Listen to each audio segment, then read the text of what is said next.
গৌর হরি এলেন কোথায়? সিধা নবদ্বীপ মাঝে।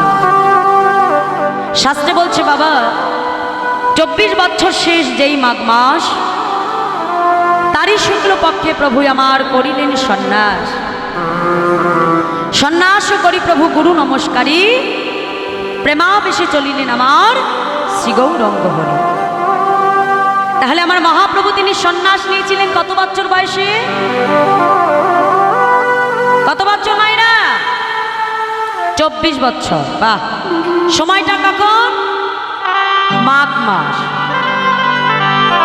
এই মাঘ মাসে আমার মহাপ্রভুর সন্ন্যাস হয়েছিল। তাহলে এই মাঘ মাসে শীত থাকে নাকি গরম থাকে গো? শীত। কারণ আমার মহাপ্রভু জানতে যে একবার যদি মানুষ এই শীতের মধ্যে কেউ খেয়ে দিয়ে আমরা ধরো লেপের নিচে গেলাম, তাহলে কেউ আর বেরাবো না অতি সহজে? বেরাবো না। আমার মহাপ্রভু তিনি জানতে সন্ন্যাস নিতে হলে আমাকে এই মাঘ মাসেই নিতে হবে। কেন? কারণ সে যদি সন্ন্যাসী হতে যায়, নদেবাসী যদি কেউ তাকে দেখে নেয়, তাহলে যেতে দেবে মা? দেবে না। তাহলে আমার মহাপ্রভুর সময়টাকে বাঁচলেন কোন সময়? মাঘ মাস।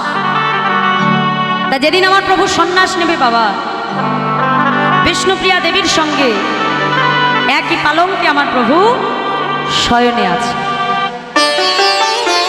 যখন বিষ্ণুপ্রিয়া দেবীর সঙ্গে একই পালঙ্কে শুয়ে আছে, মনে মনে চিন্তা করছে, প্রিয়া আজ আমাকে সন্ন্যাসের উদ্দেশ্যে বাহির হতে হবে, আজ আমাকে সন্ন্যাসের উদ্দেশ্যে যেতে হবে প্রিয়া। প্রভু কি করলেন? নিজের পরিহিত বনফুলের মালা, চরণের নূপুর পাদুকা ধীরে ধীরে অঙ্গ থেকে খুলে বিষ্ণু প্রিয়ার পাশে রাখলেন। রেখে মনে মনে প্রিয়াকে ডেকে বলছে, প্রিয়া আজ আমি সন্ন্যাসের উদ্দেশ্যে বাহির হচ্ছি, দিলে দিন পেছন। শুনে রাখো প্রিয়া, আজ আমার সন্ন্যাসের পেছনে এই জগৎবাসী জানবে যে তোমার কৃতিত্ব কিছু কম না। ধীরে ধীরে বিষ্ণুপ্রিয়ার কাছ থেকে বিদায় নিয়ে সচিমায়ের দরজার সামনে এসে আমার প্রভু দাঁড়ালেন। মনে মনে মাকে ডেকে বলছে, মা আজ তোমার নিমাই সন্ন্যাসীর উদ্দেশ্যে বাহির হচ্ছে, তুমি তোমার নিমাইকে কৃপা করো মা। তোমার নিমাই যেন নিজে কৃষ্ণ বলে কেঁদে এই জগৎকে যেন কৃষ্ণ বলে কাঁদাতে পারে। তোমার নিমাই যেন নিজে কৃষ্ণ নামে কেঁদে হরি নামের দ্বারা যেন জগৎ জীবকে উদ্ধার করতে পারে। মায়ের চরণে বিদায় জানিয়ে জনমের মতো আমার প্রভু ঘরের বাহির হয়ে গেলে। আর ওদিকে বিষ্ণুপ্রিয়া হঠাৎ করে ঘুমাতে ঘুমাতে যেই না পালঙ্কের উপরে হাতটা পড়ল বাবা, বিষ্ণুপ্রিয়া চমকে উঠল। ঘুম ভেঙে উঠে দেখলো তার পাশে তার প্রভু না, পড়ে আছে প্রভুর পরিহিত বনফুলের মালা, পড়ে আছে প্রভুর চরণের সোনার নূপুর, পড়ে আছে প্রভুর চরণের পাদুকা। বিষ্ণুপ্রিয়া বুঝতে পারলেন তার স্বামী আর তার কাছে নাই। প্রভুর পরিহিত বনফুলের মালাটাকে বুকের মধ্যে জড়িয়ে ধরে নয়ন জলে বক্ষ ভাসে বিষ্ণুপ্রিয়া ক্রন্দন করে। মহাজর লীলার এক পাশে দাঁড়িয়ে বলে, দেখো আজ প্রভুকে হারা হয়ে বিষ্ণুপ্রিয়ার দশাটা কেমন হয়েছিল মা। আজ প্রভুকে হারিয়ে বিষ্ণুপ্রিয়ার দশাটা কেমন হয়েছিল মা। মহাজন বলছে, দেখো দেখো হেথা বিষ্ণুপ্রিয়া চমকি ওঠিয়া আজ পালঙ্কে বোলায়ে হাত গো, আজ পালঙ্কে বোলায়ে হাত গো, আজ পালঙ্কে বোলায়ে হাত গো, আজ পালঙ্কে বোলায়ে হাত গো। প্রভু নাম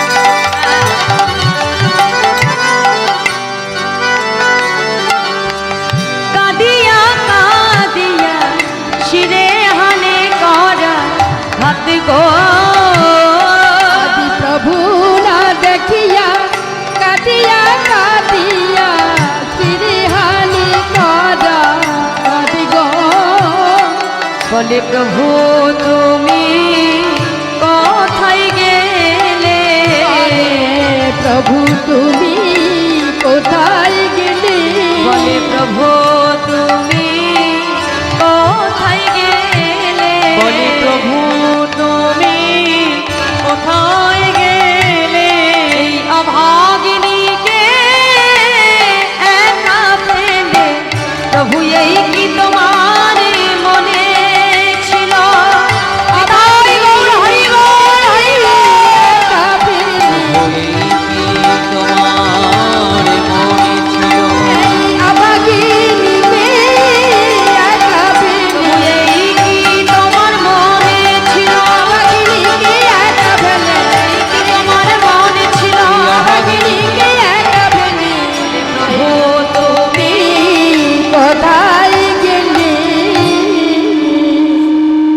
যখন নয়ন জলে বক্ষ ভাসিয়ে কাঁদে বিষ্ণুপ্রিয়া মনে মনে চিন্তা করলো ঠাকুর এখন আমার এই দুঃখের কথা আমি কার কাছে বলবো আমার মনের কথা আমি কার কাছে যে জানাবো মা ছাড়া যে আমার কাছে আর কেউ নাই কিন্তু করবো কি মায়ের কাছে যে আমি বলবো মা তোমার সন্তান আমার কাছে নাই কিন্তু মা ছাড়া যে আমার কাছে কোনো উপায়ও নাই ধীরে ধীরে বিষ্ণুপ্রিয়া সচী মায়ের দরজার সম্মুখে এসে দাঁড়ালো দরজায় করাঘাত করে বিষ্ণুপ্রিয়া চিৎকার করে ডাকছে মা মা! মা! মা! হ্যাঁ একবার তুমি দরজাটা খোলো মা আমার যে সর্বনাশ হয়েছে মা আমার যে সর্বনাশ হয়েছে সচিমা ছুটতে ছুটতে যেই না এসে দরজাটা খুললো বাবা দেখে সোনার প্রতিমার মতো বৌমা বিষ্ণুপ্রিয়া ধুলাই গড়াগড়ি খায় সচিমা এসে বলছে কি বৌমা কি হয়েছে তোমার এমন ভাবে কাঁদছো কেন বাবা কি হয়েছে তোমার মা আমার যে সর্বনাশ হয়েছে মা আমার প্রভুজি আর ঘরে নাই মা আমার প্রভুজি আর ঘরে নাই বাবা এ তুমি কি বলছো না না এটা কখনো হতে পারে না বৌমা আমার নিমাই ঘরে নাই এটা কখনো হতে পারে না ও বৌমা আমার মনে হয় কি জানো তুমি তুমি নিশ্চয়ই ভোরের বেলায় কোনো দুঃস্বপ্ন দেখেছো মা আর যদি আমি দুঃস্বপ্ন দেখতাম জগতে সব থেকে মঙ্গল বুঝি আমার হতো আর যদি কোনো কুস্বপ্ন দেখতাম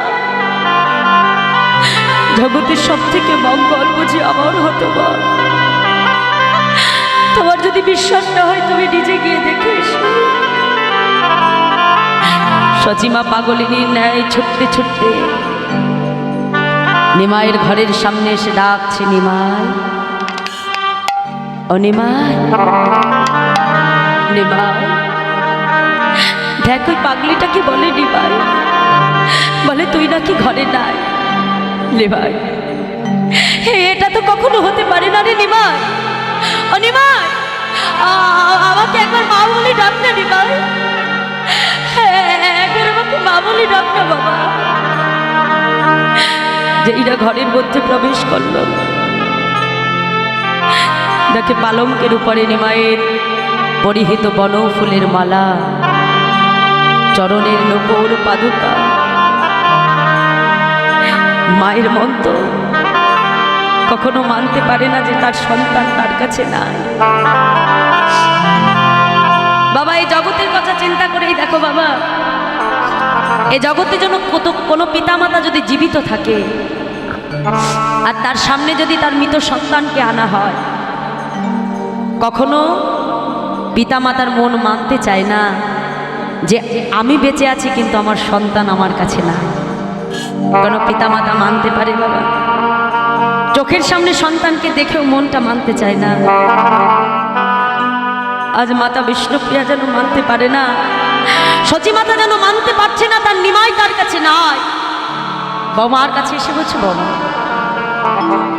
আমার কি মনে হয় জানো, আমার নিমাই তো একটু হরিনাম ভালোবাসে, নিশ্চয়ই নবদ্বীপের পথে পথে আমার নিমাই হরিনাম করছে। মা গো, এখনো তো প্রভাত হয়নি, আমার হাতে একটা লণ্ঠন জ্বেলে দাও, আমি তোমাকে কথা দিলাম আমি যেখান থেকে পারি আমার নিমাইকে আমি তোমার কাছে ফিরিয়ে আনব। হাতে একটা লণ্ঠন জ্বেলে নিয়ে বাবা নবদ্বীপের পথে পথে আমার সচিমা নিমাই নিমাই বলে কাঁদে। মহাজন বলছে, দেখো সন্তানকে হারিয়ে সচিমায়ের দশাটা কেমন হয়েছে। আজকে বৈষ্ণব মহাজন লীলার এক পাশে দাঁড়িয়ে বলছে, দেখো দেখো আজ তুরিতে যা লয়ে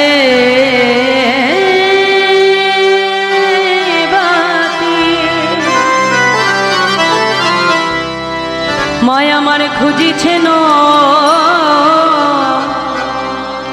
ইতিওতে।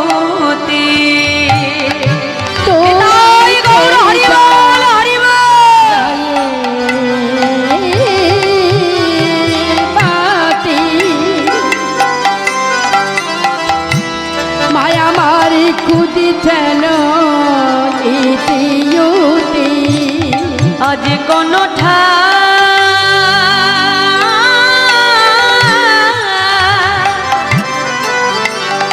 ওতে সোনা পাইয়া, আজ কোন ওতে সোনা পাইয়া, আদি কোন ঠাই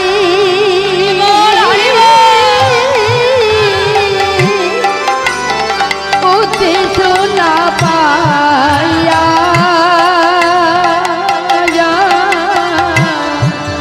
আদি কোন ঠাই ওতে সোনা পাইয়া। তোমরা কেউ কি দেখেছ নাকি, তোমরা কেউ কি দেখেছ নাকি, তোমরা কেউ কি দেখেছ নাকি, তোমরা কি কেউ দেখেছ নাকি, ওই আমার নিমাই কোথায় গেছে, ও গো বলো বলো নদেবাসী। আই গৌর হরি আই কোথায় গেছে, বলো বলো নদীবাসী, আমার নিমাই কোথায় গেছে, তোমরা বলো বলো নদেবাসী, আমার নিমাই কোথায় গেছে, বলো বলো নদেবাসী, আমার নিমাই কোথায় গেছে, তোমরা কেউ কি কেউ দেখেছ নাকি।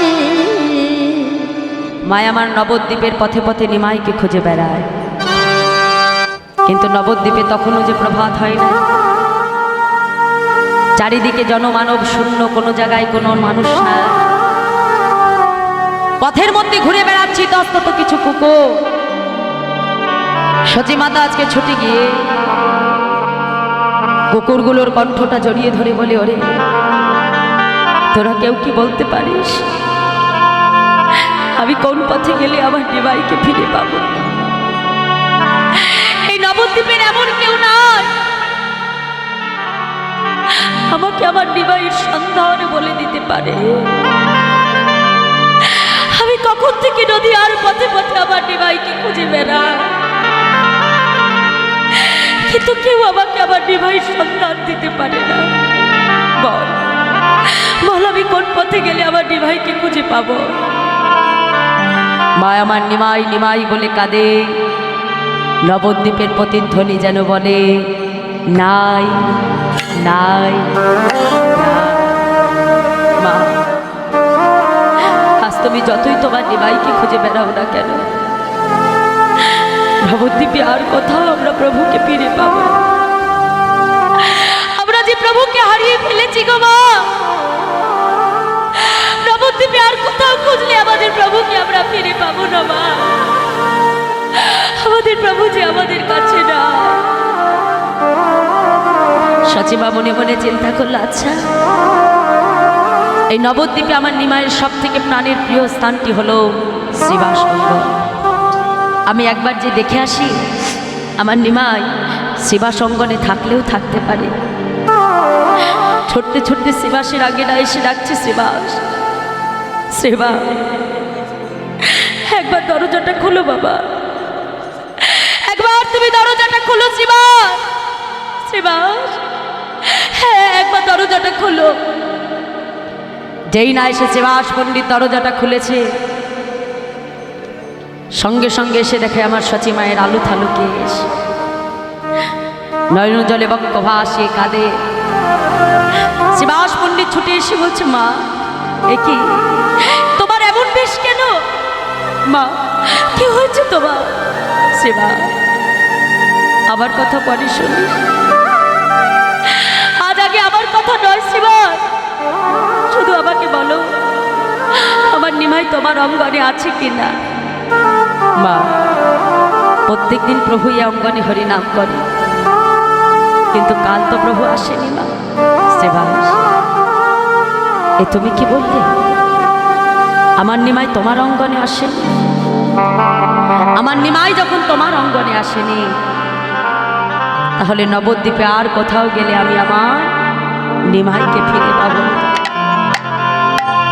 যে জীবনে আমি আমার নিমাইকে ফিরে পাবো না, সেই জীবন আমি আর রাখবো না। আজ সুরধ্বনি গঙ্গার জলে এই প্রাণ আমি বিসর্জন করে দেব। আজ সচিমা যেমন তার নিমাইকে হারিয়ে কাঁদছে বাবা, সারা নবদ্বীপটা আজকে নিমাইকে হারা হয়ে সারা নবদ্বীপ আজকে অন্ধকারে রতনে ডুবে গেল। আজকে নবদ্বীপের প্রভুপাদ প্রেম গোপাল গোস্বামী পাদ নবদ্বীপের হেন ভাব দর্শন করে আজ পদাঙ্গুলিতে কলম রাখে। প্রভুকে হারা হয়ে সারা নবদ্বীপের দশাটা কেমন হয়েছে বাবা? বলছে দেখো দেখো এই সে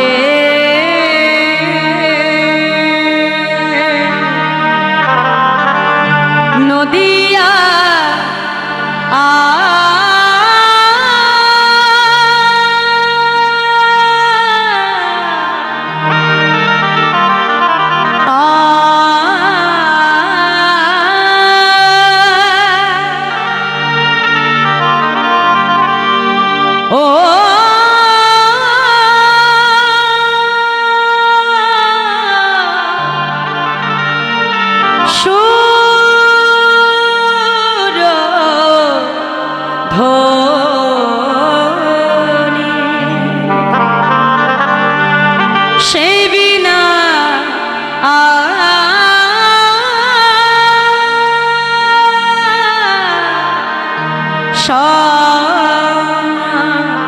কলি রয়েছে গো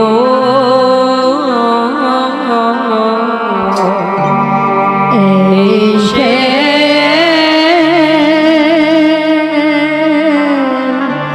নদিয়া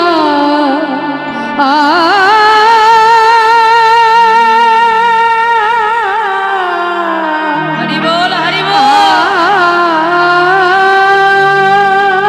সোর হারায় পড়ে আছে বিনা তোর হারাইয়ে পড়ে আছে বিনা দীপ আছে শিখা নিভিয়া গো এসে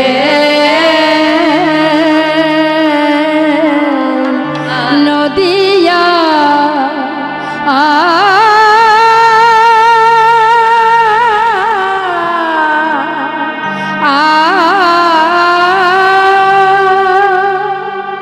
সারা নবদ্বীপ আজকে নিমাইকে হারিয়ে অন্ধকারে ডুবে গেলে। দেখো মায়েরা, আজকে এই যে সচিমা তার নিমাইকে হারিয়ে কাঁদছে, এমনি এমনি কিন্তু নিমাইকে হারিয়ে কাঁদছেন।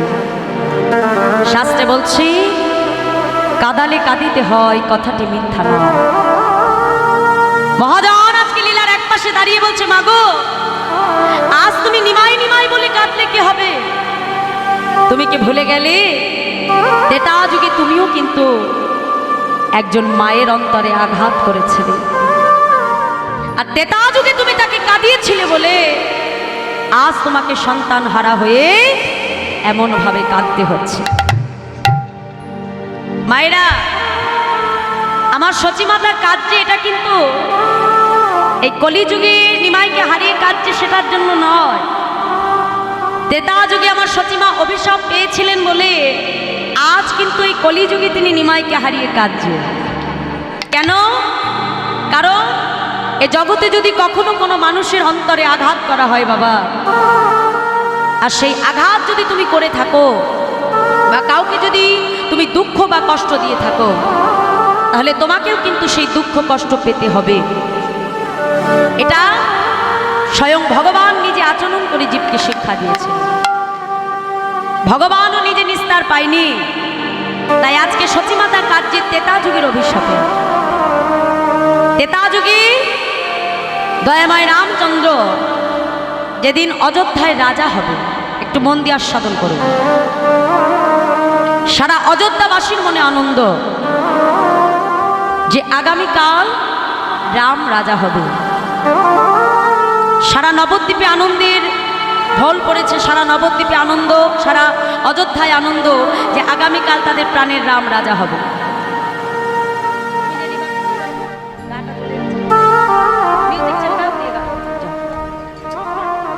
আজকে যখন মাগো সারা অযোধ্যাবাসীর মনে আনন্দ, ঠিক এমন সময় মাতা কইকেয়ী আগামীকাল রাম রাজা হবে বলে খুব যত্ন করে একটা মালা গাচ্ছে। কেন? যে কালকে যখন রাম তার চরণে প্রণাম করতে আসবে, মাতা কইকেয়ী রামকে সেই মালাটা পরিয়ে দেবে।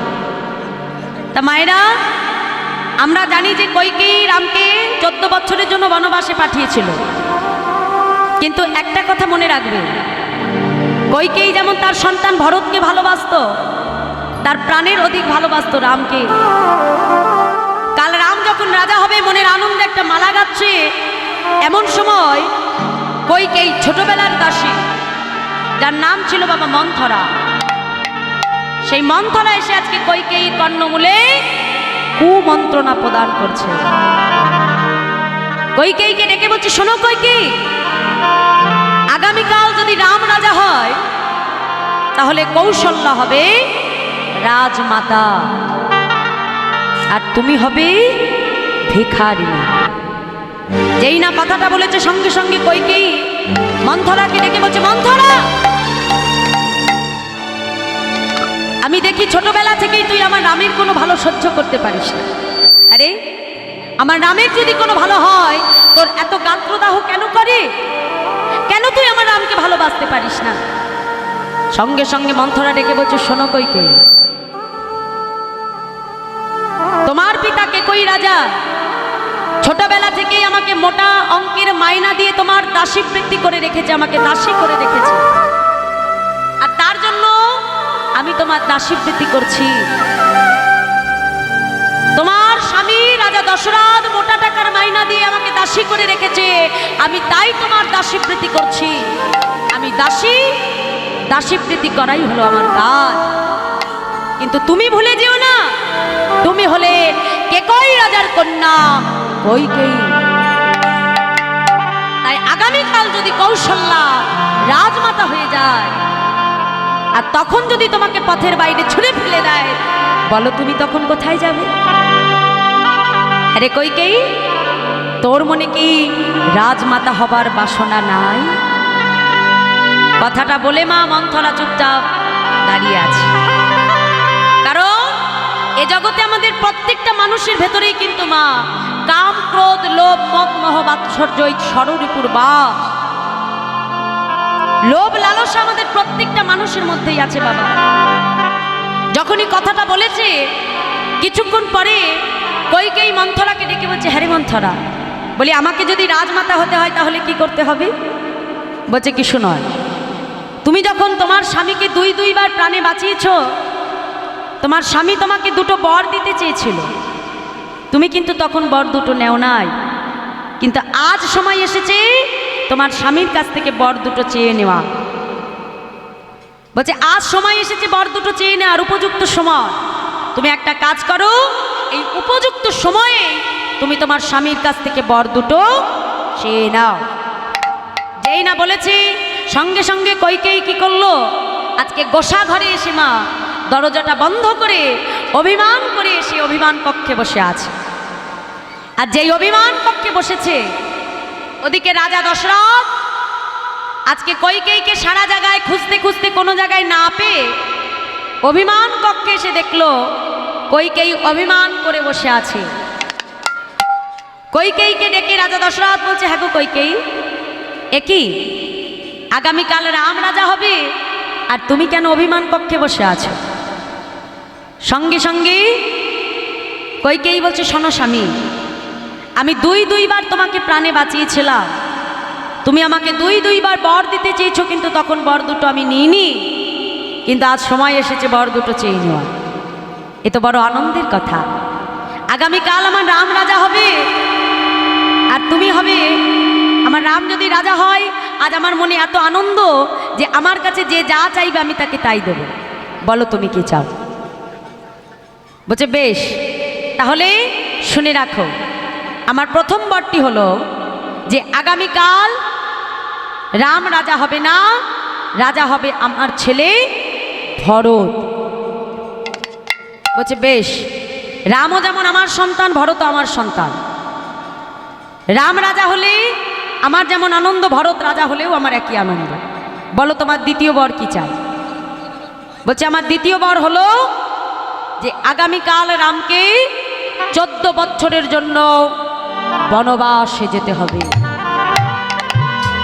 এই না কথাটা বলেছে শোনবা মাত্রই বর দুটো দিয়ে রাজা দশরথ অচৈতন্য হয়ে পড়লেন। আর যেই না অচৈতন্য হয়ে পড়লেন মা, আর ওদিকে মাতা কৌশল্যা আগামীকাল রাম রাজা হবে বলে একটা মঙ্গল প্রদীপ হাতে জেলে নিয়ে আসছে রামের আরতি করবে বলে। হঠাৎ পায়ে কি হলো, হোঁচট খেয়ে মঙ্গল প্রদীপটা পড়ে গেল। আর যেই পড়ে গেল, আজকে সঙ্গে সঙ্গে কৌশল্যার মনে কোথাও যেন একটা ডেকে উঠল। মনে মনে চিন্তা করছে নিশ্চয়ই আমার রামের কোনো বিপদ হতে চলেছে। মঙ্গল প্রদীপটা হাতে তুলে নিয়ে যেই না আজকে ঘরের মধ্যে প্রবেশ করলো, দেখে রাজা দশরথ ভোলার ভেতরে অচৈতন্য হয়ে পড়ে আছে। আর ওদিকে তার পুত্র রাম রাজপ্রাসাদ পরিত্যাগ করে দিয়ে আজকে ছিন্ন মলিন বসন পরে দাঁড়িয়ে আছে।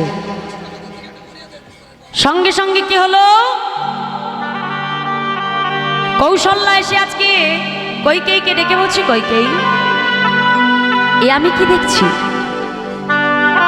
আমাদের স্বামী ধুলার মধ্যে পড়ে আছে, আমার রামের এহেন বেশ। হ্যাঁ রে বোন, বলছি এখানে কি এমন ঘটেছে যার জন্য আমার রাম রাজপোশাক পরিত্যাগ করে ছিন্ন বসন পড়ে আছে?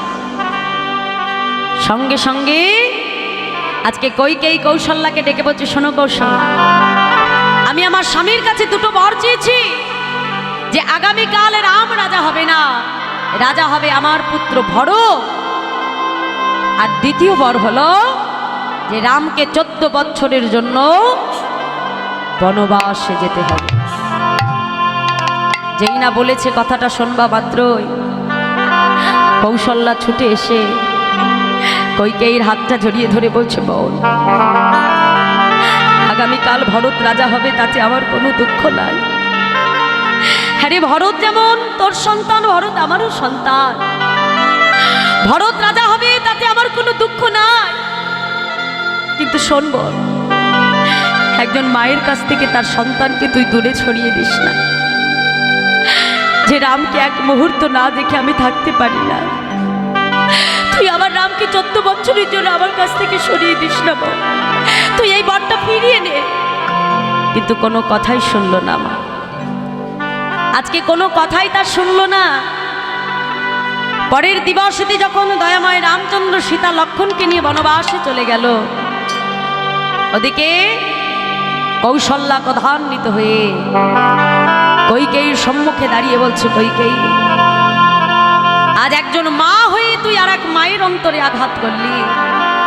আমি এত করে তোকে বোঝানোর চেষ্টা করলাম যে তুই আমার রামকে আজকে বনবাসে পাঠাস না, কিন্তু তুই আমার কোনো কথাই শুনলি না।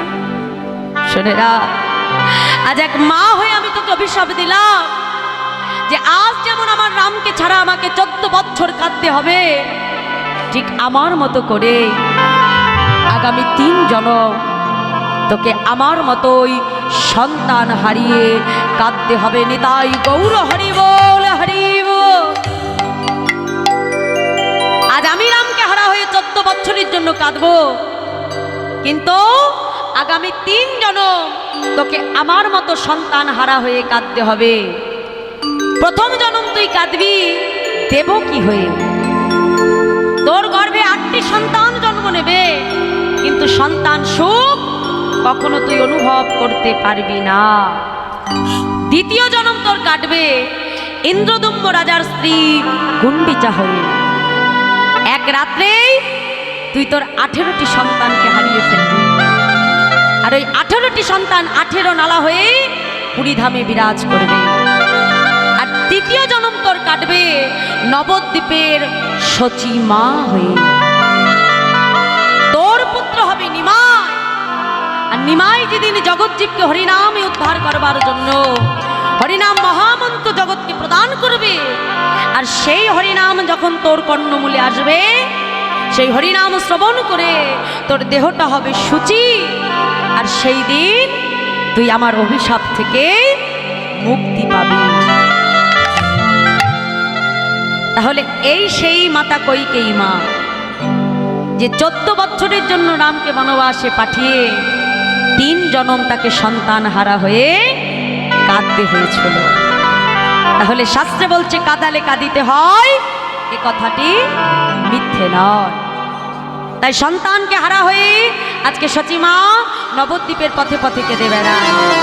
আর ওদিকে আমার মহাপ্রভু কি হলো, সন্ন্যাস নেবার পর তার নামটি হলো শ্রীকৃষ্ণ চৈতন্য মহাপ্রভু। তার সন্ন্যাসের পর প্রভুকে দেখতে কেমন হলো বাবা? হ্যাঁ, আজকে মহাজন পদাবলিতে কলম দিয়ে বলছে, দেখো দেখো কি বলছি, দেখলাম নবীন যৌবন গলিত কাঞ্চন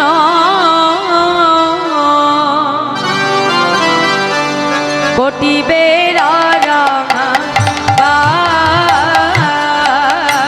দেখলাম নবীন যৌবন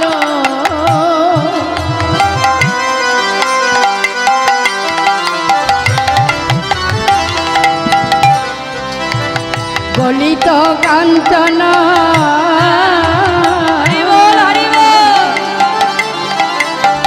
কোটি বেড়া রাঙাবাই মুখে হা কৃষ্ণ বলিয়া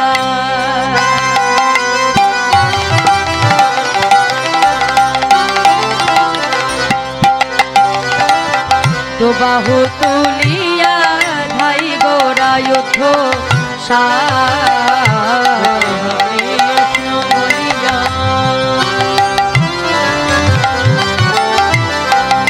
বাহু তুলিয়া হাই গোরায় কৃষ্ণ কৃষ্ণ কৃষ্ণ